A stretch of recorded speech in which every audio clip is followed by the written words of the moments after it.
None of us got to meet beforehand. And so everything that you see is actually happening in the moment. And as a mother, I think I was so deeply vulnerable. She had the world at her feet, beauty, fame, and a booming career. But behind the runway lights and red carpets, Jaime King was quietly unraveling. From teen supermodel to Hollywood star, Jaime King seemed unstoppable. But her glamorous life masked a storm of addiction, heartbreak, and a custody battle that left her broken. Join us as we reveal the shocking truths, legal battles, and emotional struggles that reshaped Jaime King's life forever. Jaime King's custody crisis.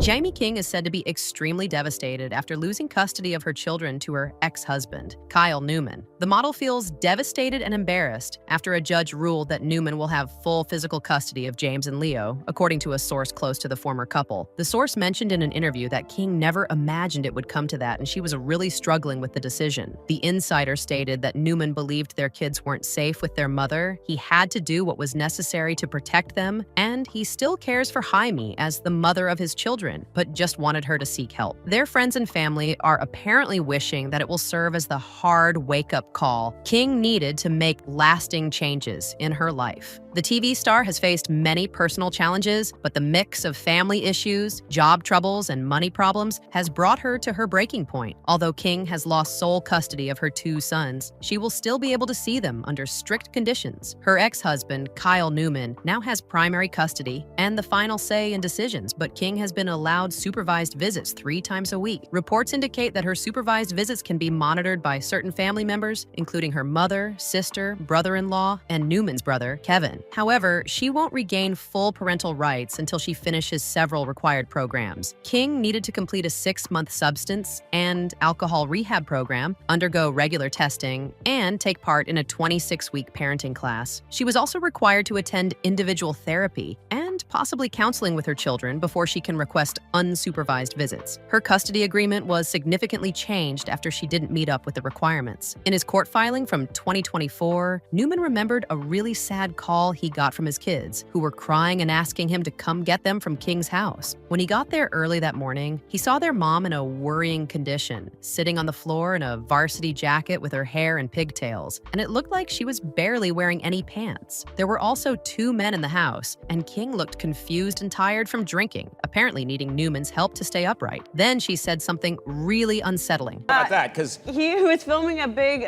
movie called Barely Lethal with Haley Steinfeld and Sam Jackson, and Sam Jackson only had a finite amount of time to film, and King fought back against the claims of child neglect, saying they were just a planned attack from her ex-husband. Through her lawyer, Diana D. Hagopian, the mother of 2 strongly denied Newman's accusations, saying they are unfounded and meant to damage her reputation. Hagopian dismissed the claims as a legal tactic intended to cause harm and create bad publicity instead of truly caring about the kids' well-being. She also accused Newman of using the legal system to push his own agenda, treating their boys like pawns without thinking about their privacy. Her lawyer stressed that King is committed to making sure the kids grow up in a safe and healthy environment, no matter what accusations are thrown at her. Jaime King has been accused of not paying over $100,000 in fees to her ex Kyle Newman's divorce lawyers after their messy breakup. The star of Heart of Dixie is being required to show up in court regarding the unpaid amount and must provide details about her assets for Newman's former law firm, Wasser, Cooperman, and Mandels, to collect. The actress, who recently got engaged, was previously instructed to pay $98,441 in fees to the law firm, which included celebrity divorce attorney Laura Wasser as a partner. The 2024 order also mentioned that the firm could receive interest on the fees that added up to $2,000. In the latest twist in their divorce saga, Judge Shelley Kaufman has ordered King to appear in court on September 16, 2025. If she doesn't show up, King could face arrest. In an order from Judge Joshua D. Wazer in May 2024, which was obtained by the outlet, King was told to pay the law firm within 30 days. The judge stated at the time that it is fitting that King, the higher earner in the marriage, cover those fees. However, over a year later, the firm claims they have yet to receive payment from King. In response, King's representatives said that it was the first time Jaime or her current legal team have been informed of the filing. Her representatives added that the ongoing media focus on the increasing increasing financial and emotional toll of the unnecessarily aggressive divorce emphasizes the constant pressure Jaime has been under. They further stated that for years, she had faced fear tactics and legal intimidation while trying her best to protect her children and create a stable life for them. Jaime King is reportedly experiencing financial issues, which have led her to leave her rental home in Los Angeles while also coping with the emotional strain of losing custody of her kids. After the actress's legal struggles with her estranged husband Kyle Newman took a turn for the worse, King is undergoing a significant change in her lifestyle, relocating from her Los Angeles rental to a more budget-friendly place as her financial problems escalate. A source close to the actress disclosed that her financial situation has been precarious for years, exacerbated by an expensive custody battle with her ex-husband Kyle Newman. The insider mentioned that she had been having a tough time with her finances for years due to some unsuccessful film projects, but the custody battle and the need to defend herself against various accusations in court have really drained her finances. King is said to have moved into a $10,000 a month residence in the Hollywood Hills after selling her longtime Beverly Hills home for $2 million following her divorce in 2022. As painful as the custody battle was, it was just one piece of a much bigger tragedy. Stay with us as we unravel the heartbreaking moments that shaped Jaime King's life. The tragic experiences that shaped Jaime King. Jaime King, who was originally named James King, made a significant impact in the modeling industry at just 13 years old and quickly became an it girl. The emergence of supermodels in the late 80s and early 90s was a major cultural event. These women and girls were more than just attractive. They became icons and household names. However, fashion is unpredictable, and by the mid-90s, supermodels were replaced by a new type of model characterized by their slender frames, blank expressions, and minimal makeup, which stood in stark contrast to the glamorous figures that had dominated the runways before. This new style represented more than just a trend. For some, including King, it became a way of life. Even though it might have looked appealing from the outside, King's life was filled with challenges from a young age. Since her preteen years, she has faced more than her share of unfortunate events. Omaha, Nebraska is quite different from the bustling New York fashion scene, but that didn't deter young Jaime King from aspiring to be part of photo shoots and fame.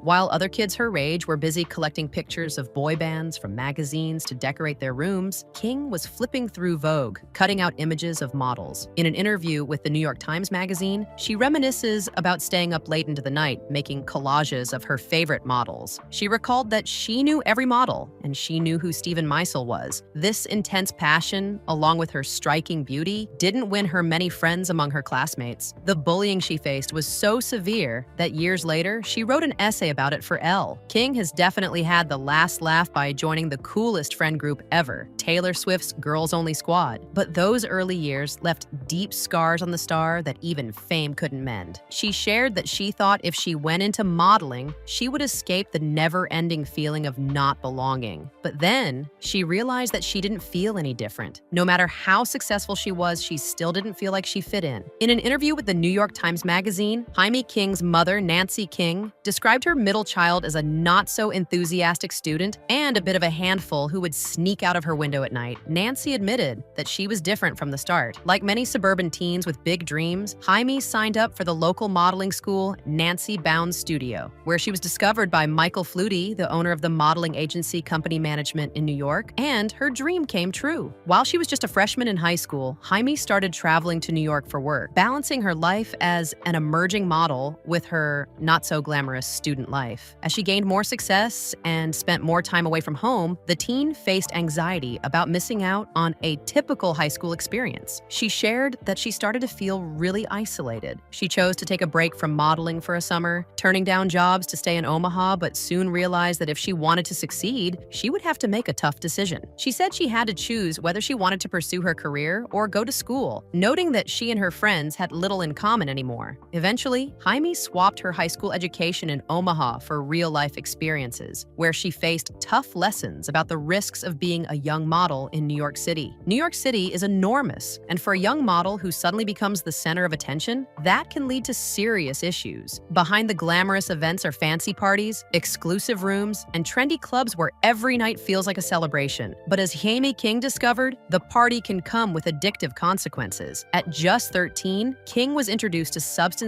during a photo shoot by one of the assistants, and it quickly became her addiction. Before she could even drive, King was becoming dependent and falling victim to an industry she believes is unsuitable for children. She shared that she remembered being naked in a bathtub for Italian Vogue when she wasn't even 14. She was just trying to get through it, and there was this overwhelming fear that if she didn't go along with it, she would be sent home. King wasn't sent home for not going along, but she nearly was for letting her addictions and party lifestyle spiral out of control. It's ironic, since it was the industry that introduced her to this new lifestyle in the first place. She confessed that she got herself into a bit of trouble. She was missing flights. She was messing up jobs. Worn out and feeling low, King needed a significant wake-up call to get sober. The journey to recovery begins with taking the first step. For Jaime King, that step was the heartbreaking overdose of her boyfriend, renowned photographer Davida Sorrenti. At just 17 when he passed away, King found herself at the center of a controversy regarding substance use in the modeling industry. A photo taken by Sorrenti showed a disturbingly thin King lying on a bed in torn leggings, positioned in front of a Kurt Cobain poster. This image was highlighted as a representation of everything wrong in the industry, making King the symbol of heroin chic. In a now-deleted Instagram post, King mentioned that the photo caused the couple to get into so much trouble. She expressed that the cruelest thing was having Bill Clinton, the President of the United States, talk about her and the love of her life, labeling them as addicts while showing their images and twisting them. After Sorrenti's passing, King found herself feeling hopelessly depressed, isolated, and frightened. At her lowest point, King made the difficult decision to enter rehab, embarking on a challenging journey towards physical and spiritual sobriety. Jaime King stepped away from modeling at the peak of her career to chase acting, surprising many around her. She not only secured significant roles, but also met her husband, director Kyle Newman, on the set of Fanboys. They married in 2007 and aimed to start a family, but it proved to be a struggle.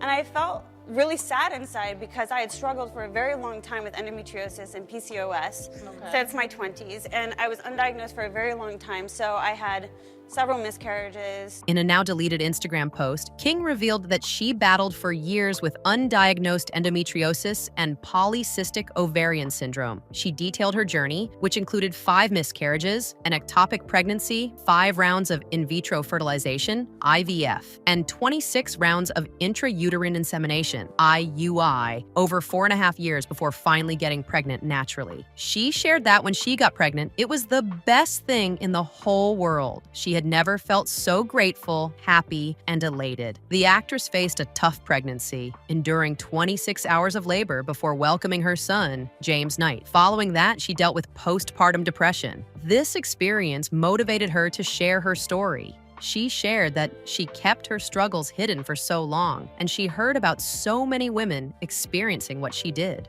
By being open about it, she hoped it would become less of a taboo topic. A little over a year after James was born, Jaime King and Kyle Newman welcomed their second son, Leo Thames. Unfortunately, just 20 weeks into her second pregnancy, King received heartbreaking news. Tests showed that the baby she was expecting had a rare heart condition that would necessitate immediate open-heart surgery after birth. In an Instagram post afterward, King disclosed that her son was diagnosed with transposition of the great arteries, TGA. She explained that he underwent major heart surgery, which was terrifying and traumatic for them as parents and for their family. In an interview with People, King described the moments leading up to her son's surgery. She said she was wheeled to him every 3 hours to breastfeed and care for him before he had the major surgery, noting that Leo Thames needed to reach a specific weight to survive the open heart procedure. The couple only informed their closest friends and family, including Leo Thames' godmother, who, as fans know, is Taylor Swift. Swift later made a significant donation to Cedars-Sinai Medical Center, where Leo underwent his surgery. Once her son was out of danger, King decided to share her experience publicly, telling people that she wanted to support others going through similar challenges so they wouldn't feel as isolated as she had. It is often said that all great artists must endure suffering, but how much is too much? For actress Jaime King, who fully immerses herself in every role she takes, she almost discovered the answer when she suffered not one, but 2 injuries while filming the Netflix series Black Summer. This show, which revolves around a zombie apocalypse, features King as Rose, a mother on a desperate quest to find her daughter, willing to do anything to locate her. In a conversation with Collider, King expressed that the role hit her in the heart. But that wasn't the only part of her that took a beating. Initially, King tore 3 ligaments in her ankle, which necessitated daily rehab exercises for proper recovery. Then, while shooting the finale, she tripped over an extra during a very intense scene, knocked herself out, and seriously injured her hand. Always the professional, King was determined to continue. But when it came down to the choice between staying on set or risking her hand, she made the tough decision. She shared that it was one of those moments where one realizes the need to prioritize the body, which is her source of income, over the situation at the time. She noted that she didn't get a chance to say a proper farewell to her cast and crew. In an Instagram update, King displayed her cast and expressed gratitude to those who, quite literally, lent her a hand. But before the pain, before the headlines and heartbreak, there was promise. There was a star on the rise. Long before tragedy took over, Jaime King's beauty and charisma lit up the fashion world. Let's rewind to where it all began. Jaime King's rise to fame. King was discovered in November 1993 when she was just 14 years old, while she was attending Nancy Bounds Studios, a modeling school. After model agent Michael Flutie noticed her at the graduation fashion show, he invited King to New York City to start her professional modeling career. She joined company management, which already represented a more established model named Jamie Richard. To prevent any confusion, King decided to use her childhood nickname, James, throughout her modeling career and later at the start of her film career. Jamie talks about modeling. Shoot was amazing. We had the most incredible clothes. The photographer was fun and delightful. And her big break came in 1994 with an advertisement for Abercrombie & Fitch. King had a thriving early career as a fashion model, and by the time she was 15, she had appeared in major fashion magazines like Vogue, Mademoiselle, Allure, and 17. At 16, she was featured in Glamour and Harper's Bazaar. She was also the cover story of the New York Times Magazine, published in 1996, and had walked the runway for top designers like Chanel, Alexander McQueen, and Christian Dior. She later started co-hosting MTV's fashion series, House of Style, alongside fellow model turned actress Rebecca Romijn. Despite her achievements, King reflected on how she remembered the times where she was so alone and felt like she was never going to be able to be a kid. King was selected as a spokesmodel for a major ad campaign for Revlon, along with Halle Berry, Julianne Moore, and Eva Mendes. The ads were showcased in print, on television, in theaters, outdoors, and online, leveraging the collective star power of the spokeswomen to promote the cosmetics products. King was picked by Rocawear CEO Jay-Z to be the new face of the brand. Her advertisements were featured for the winter 2006 season. In 1999, King kicked off her acting career with her first role in the comedy Happy Campers, directed by Daniel Waters, where she played Pixel. Happy Campers was shown at the Sundance Film Festival, and King received a nomination for Best Actress at the DVD Exclusive Awards. Also filmed in 1999, she made an appearance in Filter's music video for Take a Picture. After her initial acting roles, King had a brief part in the movie Blow, where she played the adult Christina Young, the daughter of cocaine smuggler George Jung, who was portrayed by Johnny Depp. King's first significant role in a major Hollywood film came when she played a nurse named Betty Bayer in the World War II romantic epic Pearl Harbor. She was also seen in the teen comedy Slackers as Angela Patton, in Four Faces of God as Sam, and in the crime comedy Lone Star State of Mind as Baby. Slackers received poor reviews from critics, with one stating that the characters were not so strikingly original as to elevate the Slack material,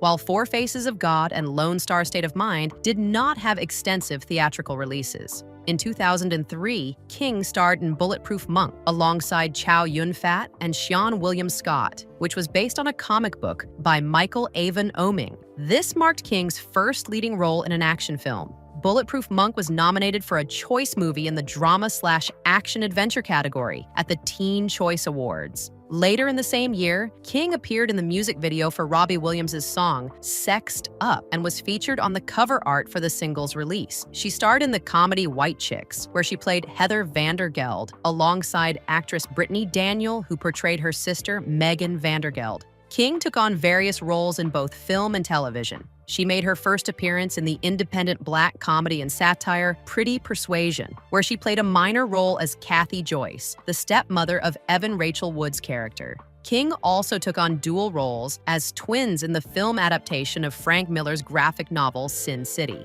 She had a meeting with director Robert Rodriguez, who admired her work, and at that time, King didn't realize that Rodriguez wanted her to be part of the film. In Sin City, King was one of the rare characters in the black and white film that had color, specifically red lips and blonde hair while portraying Goldie. The film was shown at the 2005 Cannes Film Festival in competition and received the technical grand prize for its visual shaping. The family comedy Cheaper by The Dozen Two included King as Anne Murtaugh in another big ensemble cast. She also appeared in the Al Pacino drama Two for the Money as Alexandria. Both movies received poor reviews and did not do well at the box office. On television, she made a guest appearance on the teen drama The OC and had a recurring role in the short-lived sitcom Kitchen Confidential. King was also featured in the music video for Gavin DeGraw's Chariot, which was directed by Zach Braff. In 2006, King had a small part as Heather in the comedy The Alibi and played a leading role in the thriller True True Lie. Her biggest role that year was in the David Arquette horror film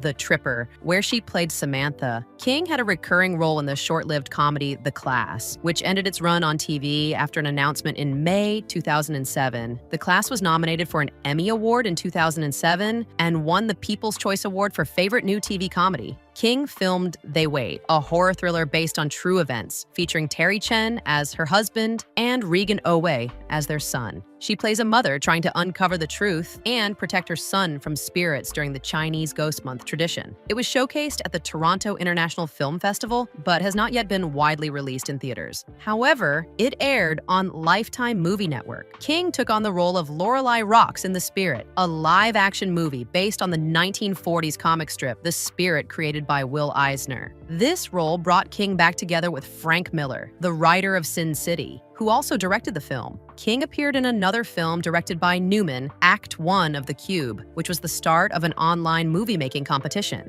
In 2009, King portrayed Sarah Palmer in the horror remake My Bloody Valentine 3D and starred in the Star Wars-themed comedy Fanboys, directed by Kyle Newman. During the early 2010s, King acted in various films, including the romantic comedy Waiting for Forever with Rachel Bilson and Tom Sturridge, Mother's Day, Red Tails, Silent Night, Barely Lethal, and appeared in TV shows like the ABC mockumentary comedy drama My Generation, Love Bites, and Comedy Bang Bang. King got the part of Lemon Breland in the CW series Heart of Dixie, which first aired on 2011. The comedy drama show ran on the CW from September 2011 until March 2015. Created by Layla Gerstein, the series features Rachel Bilson as Dr. Zoe Hart, a New Yorker whose aspirations of becoming a heart surgeon collapse, leading her to accept a job as a general practitioner in the fictional town of Bluebell, Alabama. King portrayed Lemon Breland, who is the main antagonist in Heart of Dixie.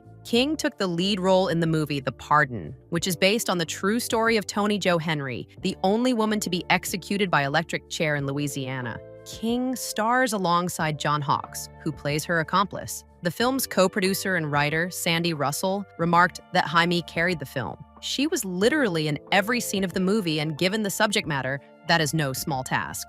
King returned to play twins Goldie and Wendy in the part sequel and part prequel of the film Sin City, A Dame to Kill For, which was written and co-directed by Miller. King has also appeared in several music videos, including Lana Del Rey's Summertime Sadness, directed by her ex-husband, Kyle Newman, the Phrase popular song Never Say Never, Chariot by Gavin DeGraw, and Bury Me Alive by the band We Are the Fallen. In the late 2010s, King acted in films like the dark comedy Bitch, Escape Plan 2, Hades, Escape Plan, The Extractors, Ice Cream in the Cupboard, The Mistletoe Promise, and lent her voice to roles in Robot Chicken and Transformers, Power of the Primes. From 2019 to 2021, King played the lead role in the Netflix series Black Summer. This series is a horror drama that serves as a spin-off of Z Nation. Created by Carl Schaefer and John Hyams, King portrayed Rose, a mother who gets separated from her daughter during the initial and most dangerous days of a zombie apocalypse. The show received mixed reviews from both fans and critics. A lot of the filming took place in and around Calgary, Alberta. King appeared in the action thriller film Out of Death, alongside Bruce Willis and directed by Mike Burns. In this film, Willis plays a retired forest ranger who tries to assist a woman, played by King, after she witnesses a crime and finds herself on the run from the corrupt police in a rural mountain town. In 2022, King starred in Codename Banshee with Antonio Banderas and Tommy Flanagan, directed by John Keyes. In 2023, King took on the lead role in the Lifetime film Hoax, the kidnapping of Sherry Papini. In 2024, King starred in Lights Out, an ensemble action thriller directed by Christian Sesma featuring Frank Grillo, Makey Pfeiffer, Dermot Mulroney, and Scott Adkins. The plot revolves around a drifting ex-soldier who becomes an underground fighter with the help of a recently released ex-con as they face off against a crime boss, corrupt police, and hired assassins. If you enjoyed this video, like and subscribe, and also click the next video shown on your screen.